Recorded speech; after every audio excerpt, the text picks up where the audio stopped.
श्रीमद् रामायणम्। मिथिला नरेश जनक, अब धर्म की लाज आपके हाथों में है। आप जो भी निर्णय लेंगे हम सभी को बाध्य है। बोलो राम, क्या तुम्हें महाराज जनक का निर्णय स्वीकार होगा? आचार्य, आप केवल हमारे गुरु ही नहीं, पिता तुल्य है हमारे। आप धर्मात्मा हैं। आप जो भी निर्णय लेंगे वो मुझे सहर्ष स्वीकार होगा। भरत, तुम्हें तो कोई आपत्ति नहीं है? नहीं गुरुदेव। महाराज जनक धर्मात्मा ही नहीं, हमारे धर्म पिता भी हैं। किंतु एक विनती है इनसे कि निर्णय लेते समय धर्म के साथ मेरे प्रेम का भी मान रखिएगा। बताइए राजा जनक, क्या निर्णय है आपका?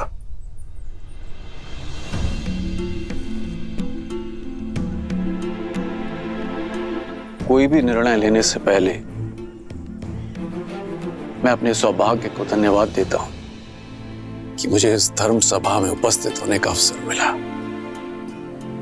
एक और राम है जो धर्म और मर्यादा के प्रतीक है, तो दूसरी ओर भारत जो प्रेम और समर्पण की पराकाष्ठा है।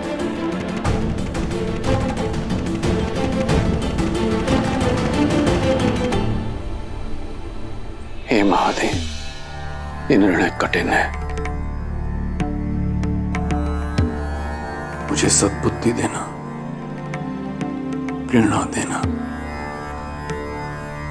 ताकि मैं उचित निर्णय ले सकूं। हर हर महादेव।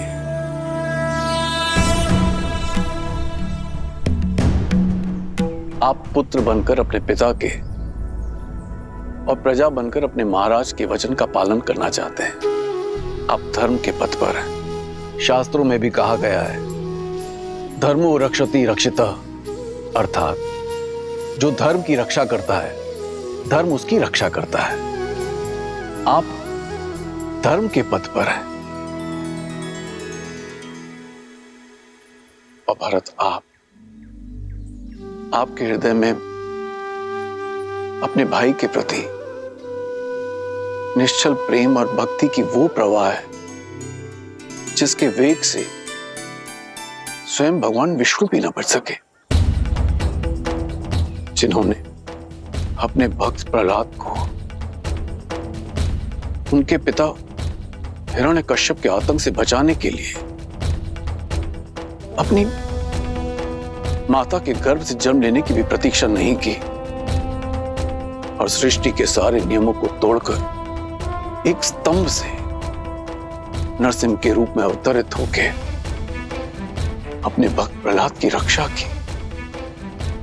ये कर्म ही धर्म पर निश्चल प्रेम की विजय का सूचक है। और आज जब एक पलड़े में राम का धर्म है और दूसरे पलड़े में भारत का प्रेम, तो मेरे विचार से आज भी प्रेम का पलड़ा ही भारी है। अतः विजय प्रेम की हुई, विजय भरत की हुई।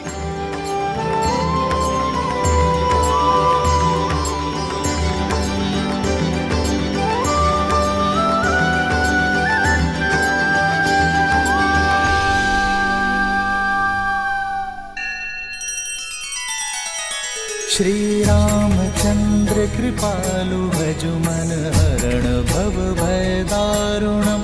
नव कंज लोचन कंज मुख कर कंज पद कंजारुणम। सिया राम सिया राम सिया राम सिया राम। आदर्श और मर्यादा की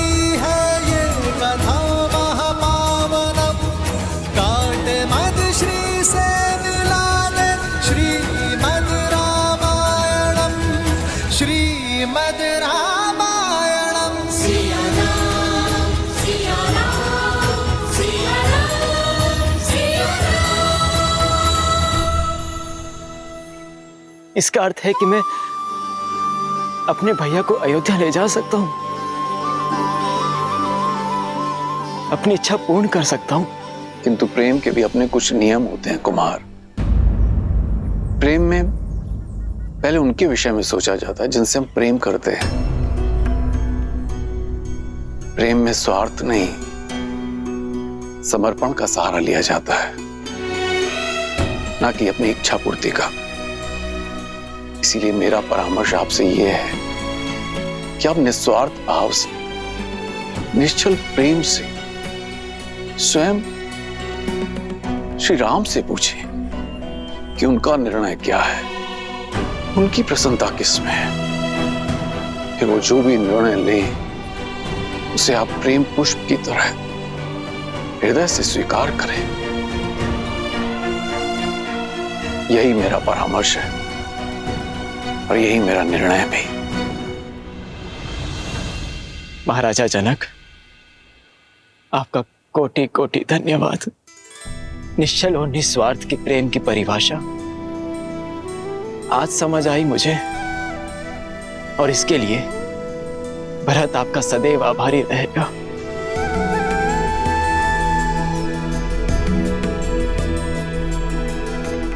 अब तक तो केवल अपने कर्तव्य और कीर्ति की समझ थी मुझे, किंतु उचित और अनुचित का बोध अब समझ आया।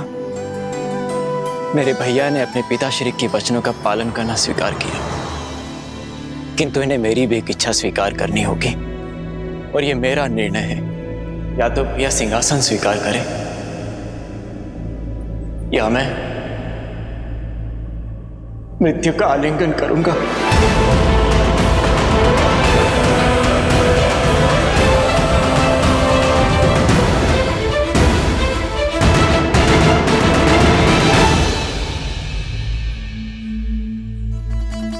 तुम्हारे प्रेम के वेग ने मुझे भी बहा दिया है भरत।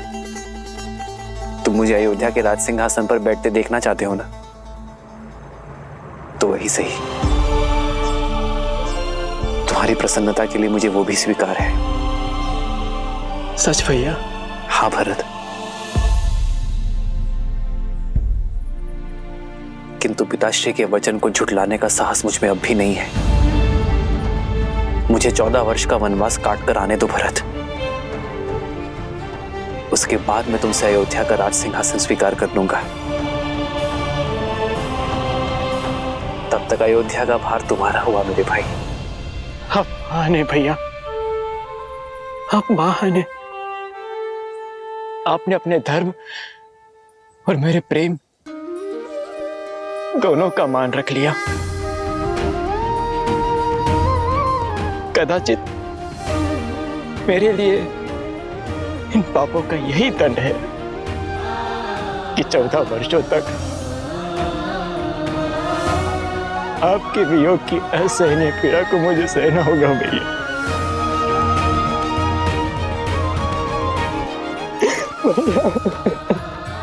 भरत,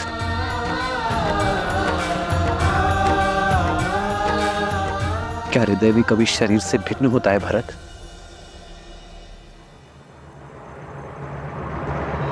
भैया, आप जो कह रहे हैं वो सब स्वीकार है मुझे, परंतु यदि मैं आपसे कुछ मांगूं तो क्या आप दोगे?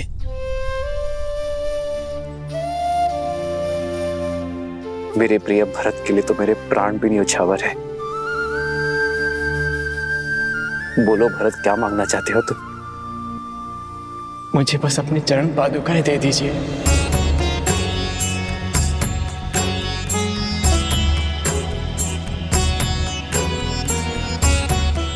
अयोध्या का राज्यभार बहुत बड़ा है भैया, और जिस सिंहासन पर मेरे भैया राम का अधिकार हो, उस सिंहासन पर बैठने का मैं दुस्साहस नहीं कर सकता। अयोध्या और अयोध्या का राज सिंहासन आपकी प्रतीक्षा करेंगे। प्रतीक्षा के इन क्षणों में आपकी चरण पादुका को राज सिंहासन पर रख अपना कर्तव्य निभाऊंगा।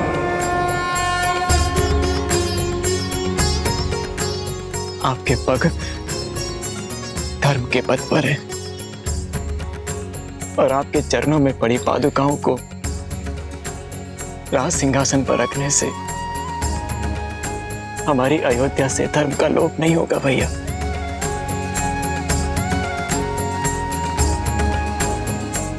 भरत, तुम्हारा ये भातृ प्रेम अमर रहेगा।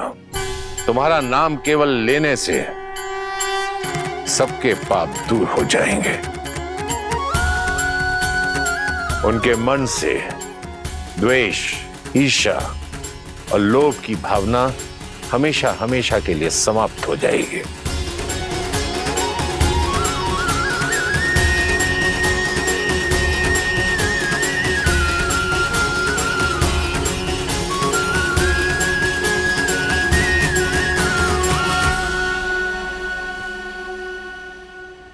आदर्श और मर्यादा की है ये कथा महापावनम। काटे मद श्री से मिलाने श्रीमद् रामायणम, श्रीमद् रामायणम, श्रीमद् रामायणम। इन पर अपने पैर रख के इसे पवित्र कर दीजिए भैया। श्री राम, श्री राम, श्री राम, श्री राम, श्री राम, श्री राम, श्री राम।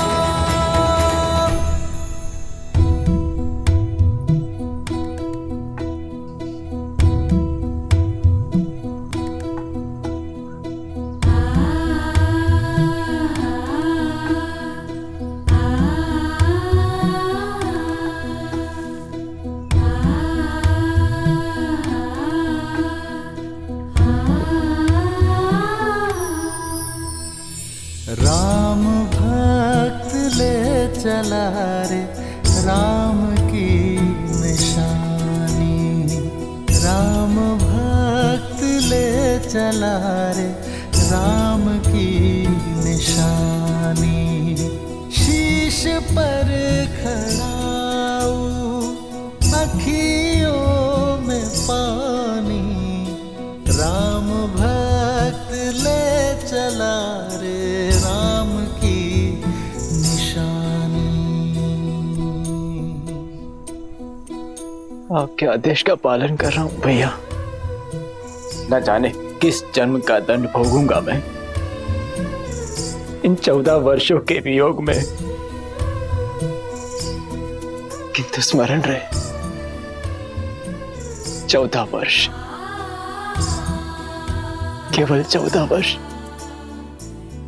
यदि एक क्षण भी अयोध्या लौटने में आपने विलंब किया तो अपने प्रिय भरत के निर्जीव शरीर से भेंट करेंगे आप।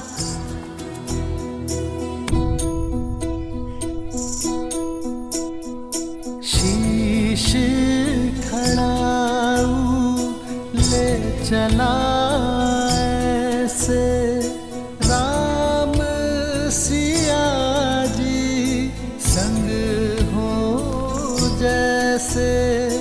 शीश खड़ाऊ ले चला ऐसे राम सिया जी संग हो जैसे।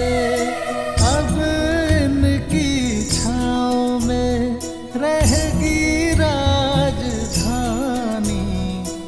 राम भक्त ले चला रे राम की निशानी।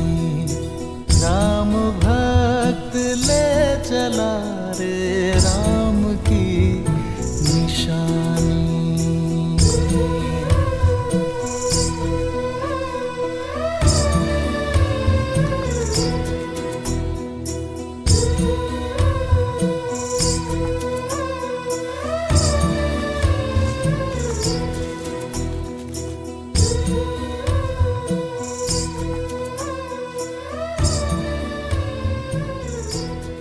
जितना पवित्र भरत का मन है उतनी ही पवित्र उसकी भ्रातृ भक्ति है।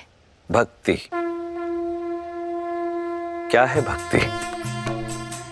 देवी, भक्ति वास्तव में एक व्यक्ति का दूसरे व्यक्ति के प्रति विश्वास ही तो है। वो विश्वास जिसे समय और परिस्थिति बदल ना पाए। भरत की श्री राम के प्रति भक्ति, धर्म और सत्य के प्रति विश्वास, इसी का उदाहरण है वो विश्वास जिसके लिए व्यक्ति अपनों से, संसार से, यहां तक कि स्वयं से भी लड़ जाए। भरत की श्री राम के प्रति भक्ति, उनके प्रति विश्वास ही भरत को आदर और सम्मान की मूर्ति बना देता है। सत्य कहा आपने। ऐसे प्रेम का भला कोई शत्रु कैसे हो सकता है? भरत से बड़ा भक्त इस संसार में कोई अन्य हो ही नहीं सकता। सत्य कहा आपने देवी। वास्तव में इस संसार में भरत से बड़ा और कोई भक्त नहीं, सिवाय एक के। अर्थात जहां एक और भरत ने श्री राम की सेवा के लिए अपना समस्त जन्म दिया, वहीं कोई और भी था जिसने केवल श्री राम की सेवा के लिए जन्म लिया, जो भक्ति में भरत से कम नहीं था और बल और साहस में इस ब्रह्मांड में अद्वितीय था। कौन है वो? पहेलियां मत बुझाइए। पहेलियां नहीं देवी, ये सत्य है। भरत से बड़ा राम भक्त यदि कोई है तो वो केवल शिव है। और यही कारण है कि मेरे एकमात्र अंशावतार ने राम काल में ही धरती पर जन्म लिया, ताकि वो श्री राम और रावण की इस महान गाथा का अभिन्न अंग बन सके। अंशावतार? हाँ देवी, मेरा अंशावतार, जिसे ये संसार कभी प्रेम से, कभी भय से, तो कभी भक्ति से, भिन्न भिन्न नामों से पुकारेगा। अंजनाद्री में जन्मे माता अंजनी के पुत्र अंजनेय, पवन सुत हनुमान, पवन सुत हनुमान। परंतु अभी मेरा यह अंशावतार कहीं प्रतीक्षारत है अपने प्रभु श्री राम से मिलन के लिए। जय महावीर हनुमान, जय जय पवन पुत्र हनुमान।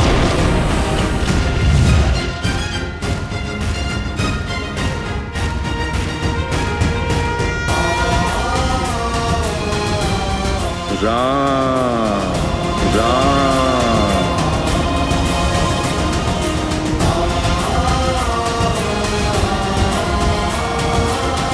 राम राम। बजरंग बली हनुमान, जय जय महाबली हनुमान। राम राम।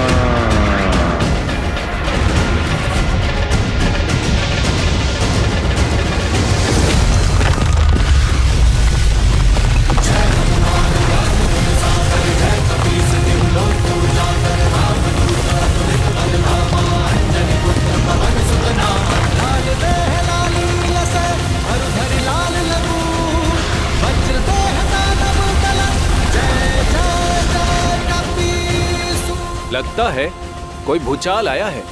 ये महाराज सुग्रीव के सेनापति हनुमान किसी भूचाल से कम है क्या? राम राम।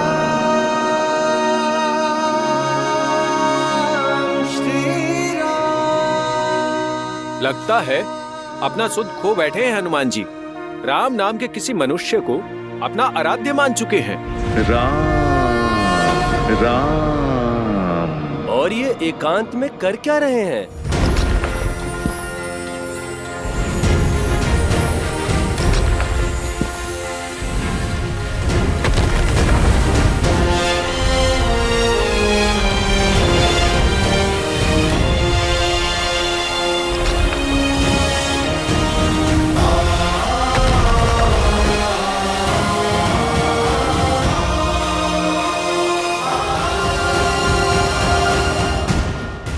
जाने राम नाम का जाप क्या क्या करवाएगा इनसे।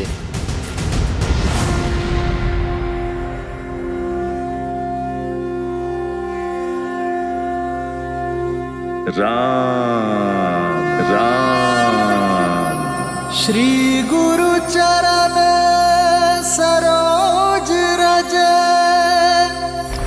निज मनु मुकुरु सुधारी बरनऊ रघुबर बिमल जसु जो दायकु फाल चारी।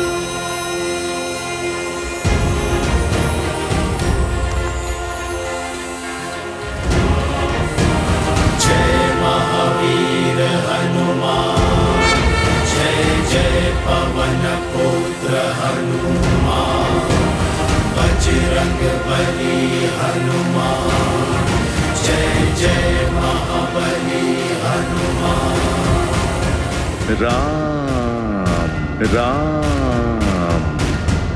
जय हनुमान ज्ञान गुण सागर जय कपीस तिहु लोक उजागर रामदूत अतुलित बल धामा अंजनी पुत्र पवन सुत नामा। राम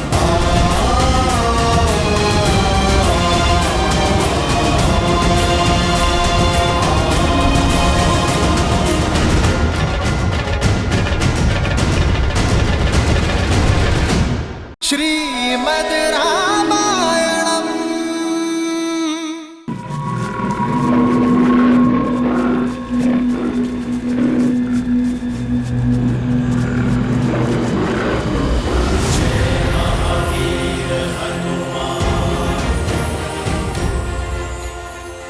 बालकों, किससे डर के भाग रहे थे? अच्छा हुआ हनुमान काका आप आ गए, हम तो बहुत डर गए थे।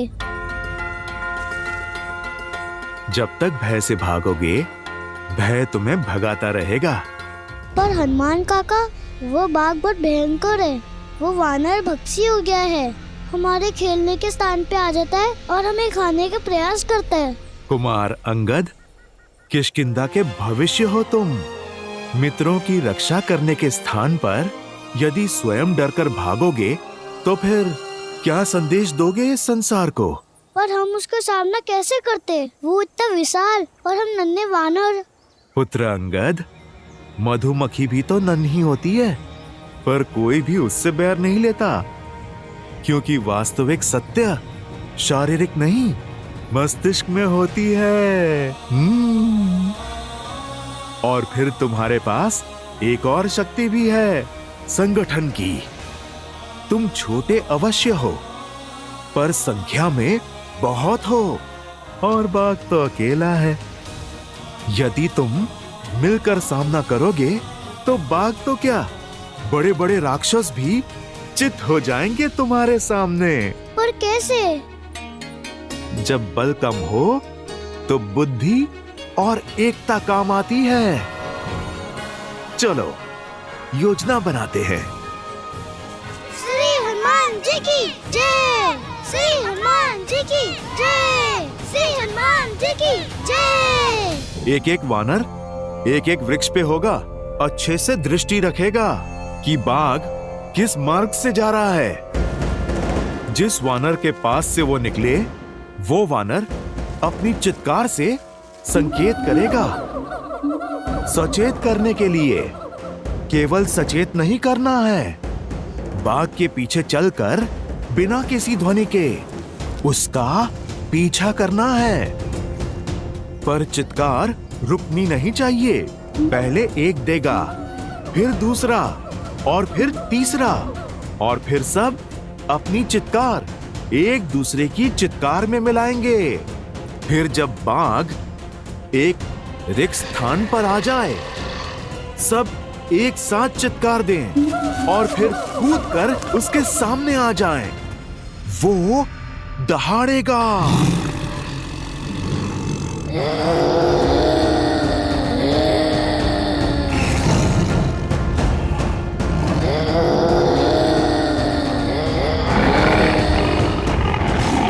पर पुत्रों ध्यान रहे, बाघ डरा नहीं है, वो आक्रमण करने की तैयारी कर रहा है। यदि उसने आक्रमण किया तो? श्री रामचंद्र कृपालु भजु मन हरण भव भय दारुणम नव कंज लोचन कंज मुख कर कंज पद कंजारुणम सिया राम सिया राम सिया राम सिया राम। आदर्श और मर्यादा की है ये कथा महापावनम काट मद श्री से मिला दे श्रीमद रामायणम श्रीमद रामायणम सिया राम सिया राम सिया राम सिया राम।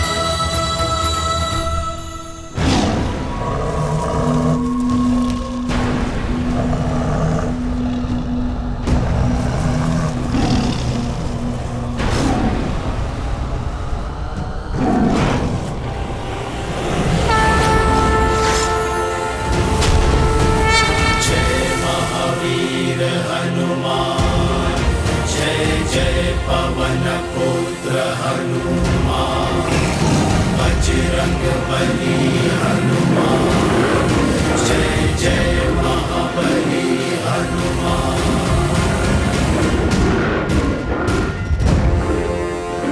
कहा था ना, तब मैं आऊंगा।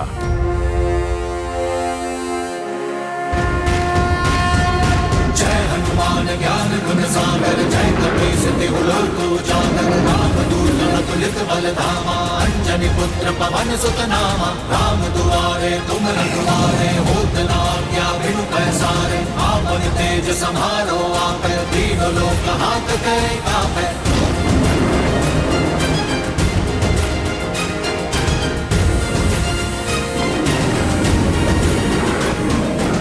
जय श्री राम, जय श्री राम, जय श्री राम, जय श्री राम।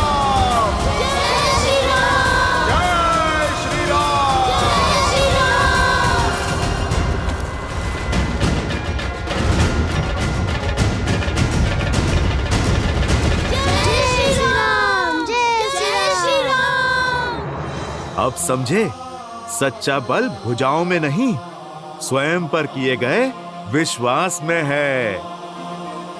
फिर बाग चाहे कितना भी विशाल हो, नन्हे मुन्ने भी उसका परिहास कर सकते हैं।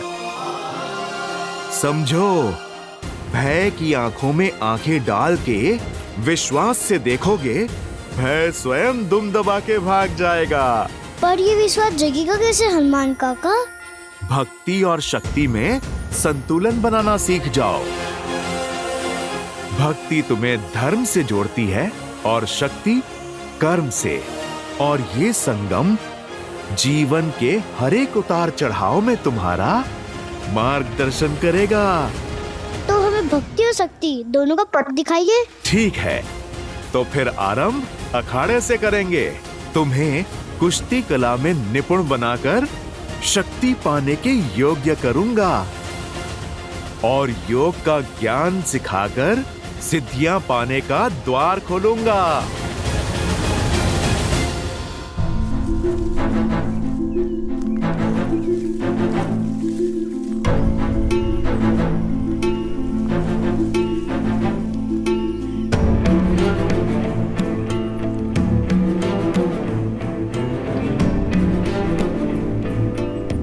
मानचित्र के अनुसार मार्ग तो यही है, परंतु यहाँ तो नदी है।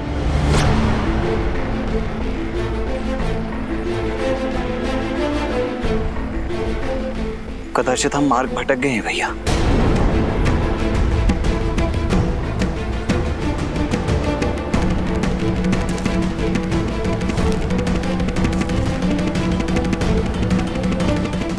नहीं लक्ष्मण, अब तक का मार्ग ऋषि भारद्वाज द्वारा दिए गए मानचित्र के अनुसार ही चुना है, अर्थात दंडकारण्य का मार्ग सामने ही होना चाहिए। परंतु यहाँ तो नदी है ना भैया, फिर कदाचित ऋषि भारद्वाज से मानचित्र बनाने में कोई त्रुटि हुई हो? नहीं लक्ष्मण, ऋषि भारद्वाज बहुत ज्ञानी और अनुभवी है। वर्षों बिताए हैं उन्होंने यहाँ। उनके ज्ञान पर संदेह करना उचित नहीं है। मार्ग हमारे सामने ही है लक्ष्मण, कदाचित हम उसे देख नहीं पा रहे हैं।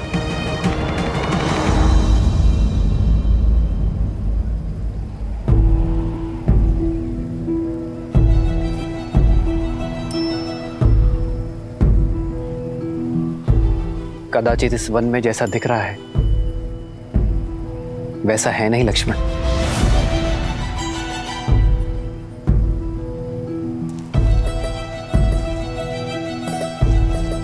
संभलकर भैया,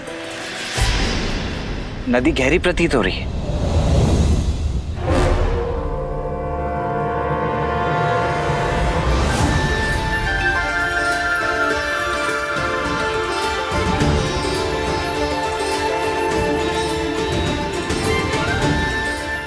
यहाँ कोई नदी नहीं है, केवल नेत्रों का भ्रम है। ऋषि भारद्वाज ने भी बताया था कि राक्षस मायावी है। कहीं ये भी किसी माया का भागी तो नहीं है? यदि मार्ग ढूंढना है तो माया से लड़ना होगा लक्ष्मण। जी भैया। आओ सीता।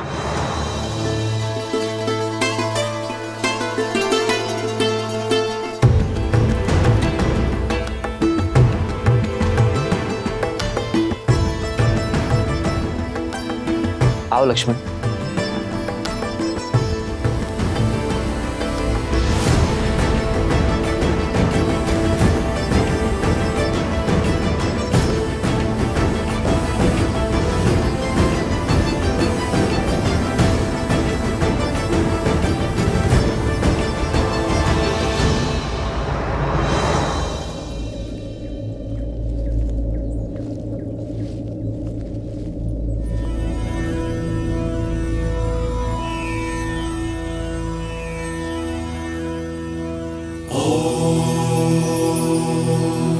शांति शांति शांति।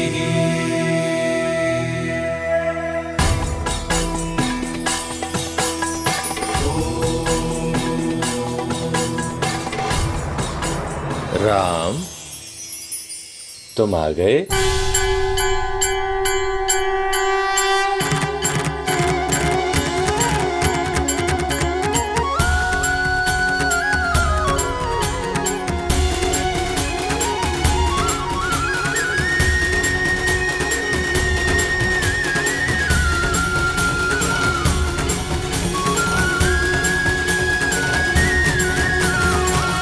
आप हमें जानते हैं ऋषिवर? हाँ राम, तुम्हारे जैसा पुरुषोत्तम ही हमारे द्वारा रचित इस ब्रह्म जाल को तोड़कर अत्रि आश्रम में प्रवेश कर सकता है। ऋषि अत्रि, भाग्यशाली तो हम हैं जिनके तप और तेज के विषयों के बारे में केवल सुना, आज उनके दर्शन भी पा लिए।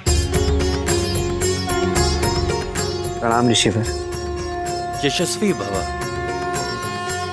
तुम्हारा शौर्य बना रहे। सौभाग्यशाली भव। ऋषिवर, यदि हमारे आगमन से आपका तप भंग हुआ है तो हमें क्षमा कर दीजिए।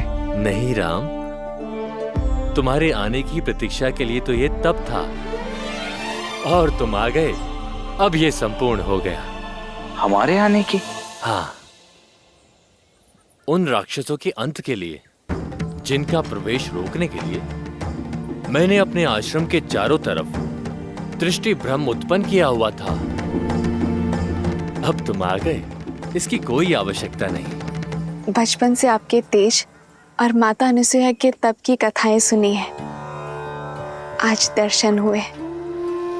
माता अनुसुईया के दर्शन की भी इच्छा थी मेरी। कहाँ है वो?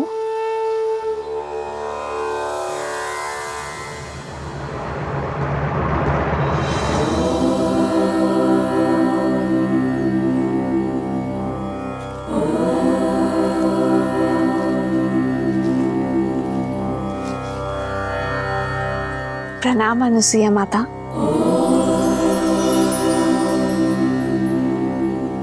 राम और लक्ष्मण का भी प्रणाम स्वीकार करें माता। आशीर्वाद मांगने के पूर्व मेरे एक प्रश्न का उत्तर दो राम। ये दंडक वन है, यहाँ पग पग पर उदंडी असुरों का वास है। ये एक सज्जन शीलवान स्त्री के लिए कोई स्थान नहीं, और यहाँ तुम अपनी कोमल पत्नी को लेकर आने की भूल कैसे कर सकते हो? ये सुरक्षित नहीं है राम। क्षमा करें माँ, पर मैं असुरक्षित नहीं। जैसे आपके पास आपकी सुरक्षा के लिए आपके तप का ताप है, उसी प्रकार मेरे पास मेरे पति, मेरे श्री राम का कवच है, भैया लक्ष्मण की सुरक्षा है। जिस प्रकार आप इसी वन में अपने पतिव्रता के बल से अपने पति की संगिनी बनकर रह रही हैं, उसी से प्रेरणा लेकर ये सीता भी आपकी ही भांति अपने पति की यात्रा में उनका साथ देगी। ऋषि भारद्वाज के आदेश से पीड़ित ऋषियों के तारण के लिए हम दंडक वन की ओर बढ़ रहे हैं। कदाचित यही हमारे वनवास के लिए नियति का उद्देश्य है ऋषिवर। ऐसे में आपसे भेंट हमारे लिए आशीर्वाद है। हम आशा करते हैं कि आगे की परिस्थितियों, समस्याओं और उनके निवारण के लिए आप हमारे मार्गदर्शक बनेंगे। दंडकारण्य। क्या हुआ ऋषिवर? आप इतने चिंतित क्यों हो गए? दंडकारण्य कोई सामान्य वन नहीं है, सहस्त्र मायावी राक्षसों का गढ़ है राम।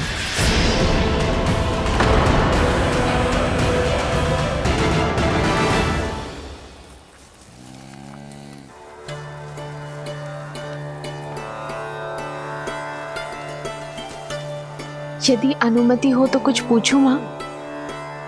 हाँ पूछो। आपके तपोबल के विषय में बहुत सुना है माता गार्गी से। क्या सुना है? यही कि कैसे त्रिदेव ऋषियों का भेष धरकर आपके पतिव्रत की परीक्षा लेने आए थे, और कैसे आपने एक असंभव चयन किया।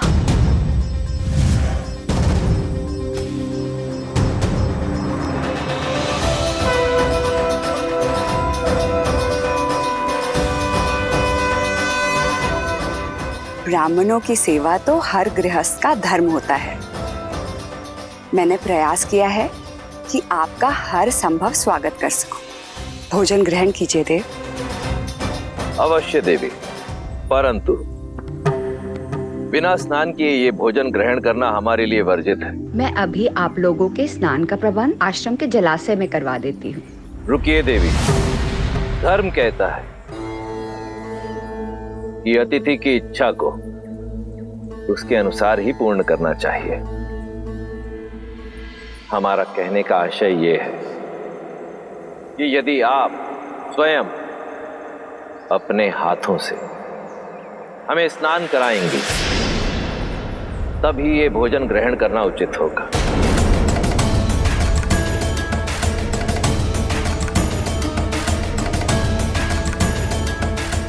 किस सोच में पड़ गई देवी? चयन आपका है। यदि आज हम ब्राह्मण ये भोजन ग्रहण करके इस आसन से उठेंगे तो ऋषि अत्रि का यश सर्वदा बना रहेगा। परंतु यदि हम भोजन ग्रहण किए बिना ही आसन से उठ गए तो अब तुम ही बताओ सीता, ये चयन उचित था या नहीं? चयन कठिन अवश्य था। जिस संसार में एक स्त्री की पहचान उसका रूप और यौवन होता है, आपने अपनी बुद्धिमता और चतुराई से स्त्री की नई परिभाषा लिख दी है। एक और पतिव्रता धर्म था और दूसरी ओर अतिथि धर्म। एक को बचाती तो दूसरा टूट जाता। ऐसे धर्म संकट में आपने अपने तप के बल से जो किया, उससे न केवल दोनों धर्म का पालन हुआ, बल्कि एक स्त्री की महानता और एक नारी के बल को नया आयाम मिला।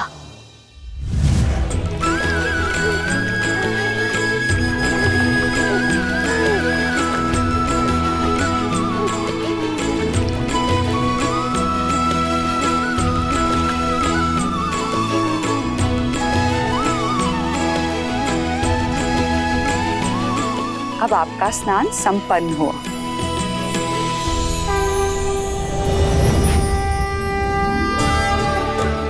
प्रणाम देवी। त्रिदेवियां एक सन्यासिन के घर, मैं धन्य हुई। कैसे करूं आपका स्वागत? हमें स्वागत नहीं, आपकी सहायता चाहिए देवी। हमारे पति त्रिदेव आपकी परीक्षा लेने गए थे, पर अब तक अपने लोक नहीं लौटे। अच्छा, तो अतिथि के रूप में त्रिदेव आए थे। ये रहे।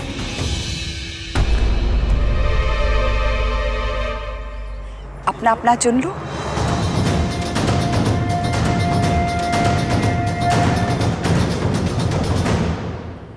ये सब शिशु? हाँ, इन सब का आग्रह था कि मैं भोजन के पूर्व इन्हें अपने हाथों से स्नान कराऊं।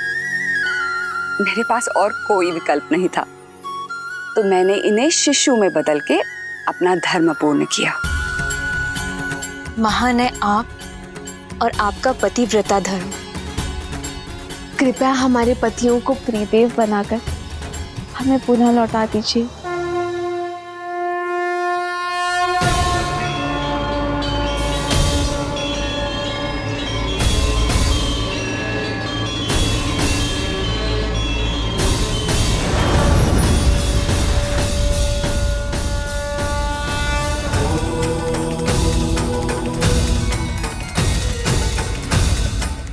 देवी अनुसुईया, संसार में जब जब पतिव्रता धर्म की बात होगी, तब तब आपका उल्लेख अवश्य होगा। धन्य है आपका तप, आपका बल और आपका धर्म। और धन्य है हम माता कि हम जो जन्मे नहीं, उन्हें आपके रूप में माता का प्रेम और स्नेह मिला। कथा सुनना महत्वपूर्ण नहीं है, महत्व तो सीख का है जिसे ग्रहण करना आवश्यक है। बताओ, तुमने क्या सीखा सीता? जो सीखा उसी का बल लेकर तो इस मायावी वन में आ सकी हूं मैं माता। मैंने सीखा, यदि आपके हृदय में आपके जीवन साथी के लिए अटल प्रेम और अटल समर्पण हो, जब अपने प्रेम और समर्पण पर पूर्ण विश्वास हो, तो कोई माया ही क्या, संसार रचने वाले, चलाने वाले और नष्ट करने वाले त्रिदेव भी उस विश्वास को खंडित नहीं कर सकते माता। सारे संसार को उसके सामने नतमस्तक होना ही पड़ता है। तुम अद्भुत हो सीता, तुम्हारे आचरण और तुम्हारे विचारों ने मुझे जीत लिया है। तुमने अपने लिए मेरे मन में एक विशेष स्थान बनाया है सीता। मैं तुम्हें कुछ देना चाहूंगी। दंडकारण्य रण क्षेत्र होगा राम, जहां शत्रु सामने से नहीं दिखाई देगा और प्रहार किसी भी दिशा से हो सकता है। जहां रावण के सौतेले भाई खरदूषण के अतिरिक्त अकंपन, तृष्णा, विराद और कवंद जैसे मायावी राक्षस होंगे। अब तुम ही बताओ, उस स्थान पर एक स्त्री का रहना उचित है?